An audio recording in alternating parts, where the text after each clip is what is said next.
Kumusta po kayo? Ako po si William O. B. Tumilang Jr. Taga Karamutan, Villasis, Pangasinan, Pilipinas. 56 years of age. Isang person with disability pagkat ako po'y brain stroke survivor sa pamamagitan po ng tulong ng Panginoong Diyos. Ako po'y kakayan pala ng aking agahan breakfast.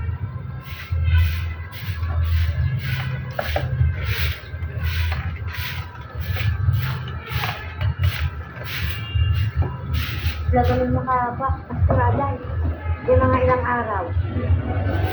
Pagkagaling niya kita ko rin.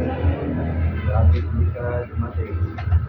Kasi nga di susto tapos umaraw. So nakagurburi-burak nga.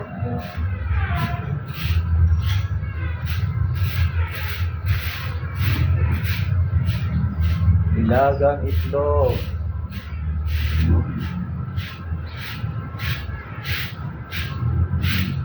Dasal muna bago kumain.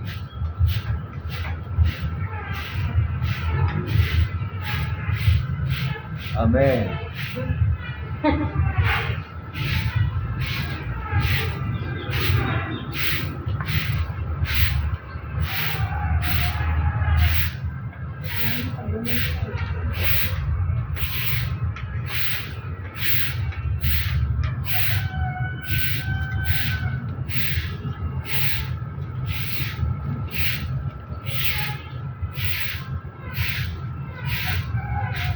Pagkakay basura?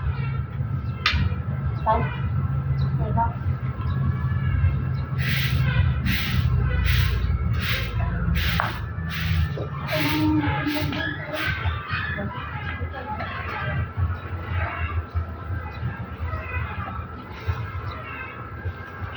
Awa na, isko.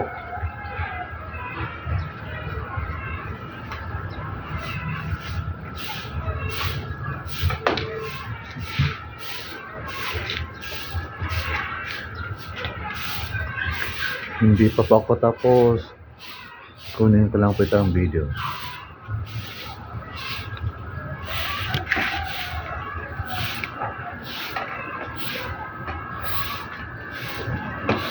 Ikot po ako.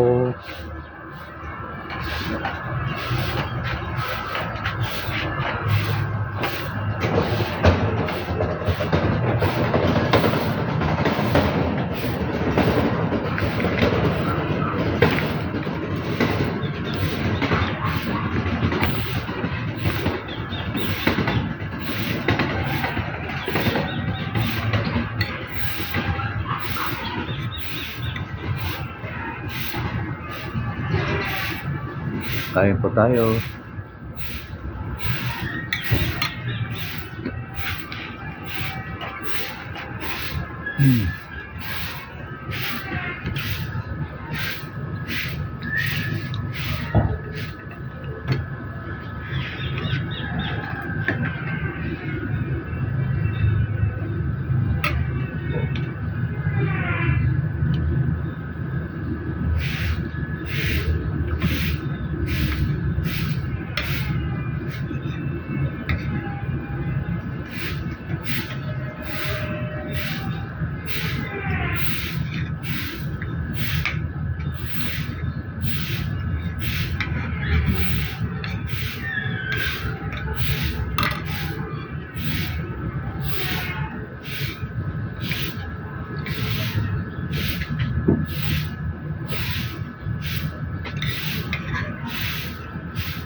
Ay, may painturong mo to. Ha? Ay, nahamot na wala siyang naruditan ni Jasmine. Igaraw naman ng tay...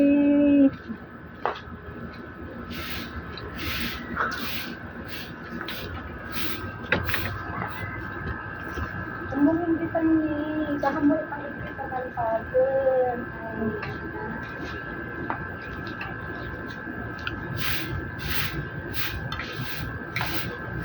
Ay, Ako po yung stroke sa aking utak noong May 13, 2008. Muli, ako po ay naperahan sa aking ulo.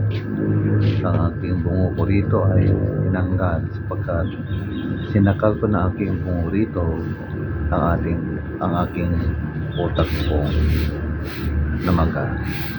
At ang aking bungo ko rito ay itinago sa loob ng aking tiyan sa loob po ng 10 buwan. As pagkatapos po ng 10 buwan, ang aking bungo na tinago sa aking tiyan po ay binalik muli. Salamat at salamat po sa Panginoon Diyos at sa unang operasyon ay wala pong masama nangyari. At sa pangalawang operasyon, wala pa rin pong masamang nangyari po sa akin.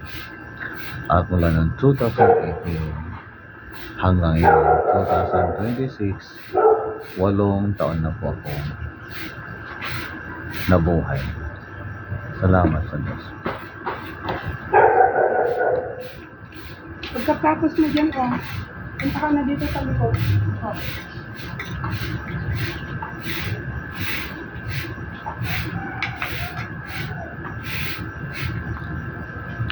Naranasan ko po, nakita, kumbaga po sa pagkain ay nalasap ko po ang kabutihan, katapatan, at kadakilaan ng pag-ibig ng Diyos sa akin buhay. Kaya aking faith po sa Kanya, ang aking pananampalataya, mas lalong lumalim at tumaas.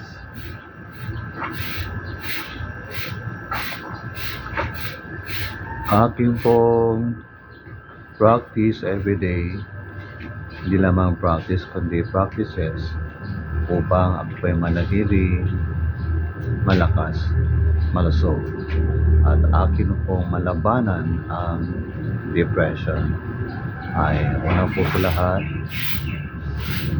pagtitiwala sa Diyos. Pangalawa po ay panalangin. Pangatlo po ay pagbigkas ng salita ng Panginoong Diyos. Samahan ko ng pagbasa at pagtuloy. Ang susunod po yan ay pagpupuri sa Diyos sa pamamagitan ko ng pag-awit ng pagsamba sa Kanya.